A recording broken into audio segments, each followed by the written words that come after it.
Haring Hezekias. Pero, ano po yung sabi dito? Sabi niya, nakita ni Yahweh yung pagluha ni Haring Hezekiah.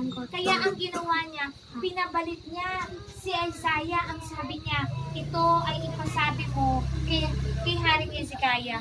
Sabihin mo na narinig ko sa kanya, narinig ko ang kanyang dalangin, at nakita ko ang kanyang pagluha. Kaya papagalingin ko na siya. Wow, praise God. Amen. No?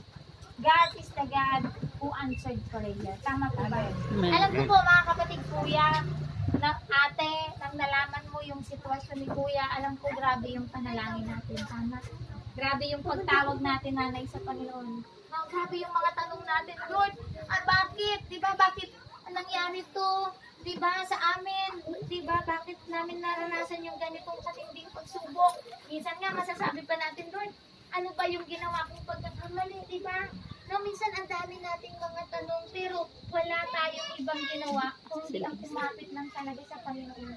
No, nanampalataya lang tayo, nanalangin lang tayo sa Kanya, at matutunghayan po nito mga kapatid na ang Diyos pala ay hindi bulag at hindi bingi sa ating mga panalangin. Alam ko, kuya, ate, no, kahit hindi nyo sasabihin, grabe yung iyak.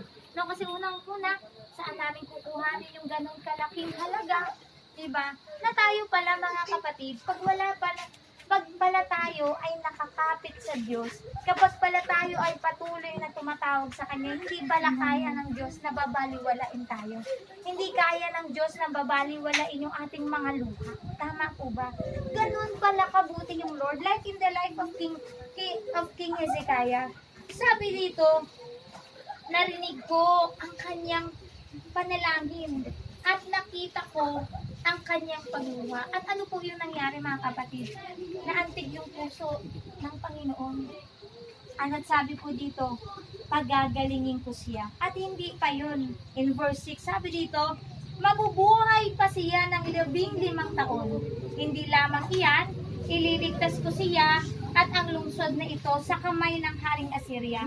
Ipagtatanggol ko ito para sa aking kapanganakan at alang-alang sa lingkod kong si David. Ano po yung sabi dito? Hindi ka lang niya, kuya, papagalingin. Pero ano sabi dito? Dadagdagan pa niya ang iyong buhay. Pagpapalain ka pa niya. Amen. So, ganun pala kabuti yung Lord. Na kapag ka pala tayo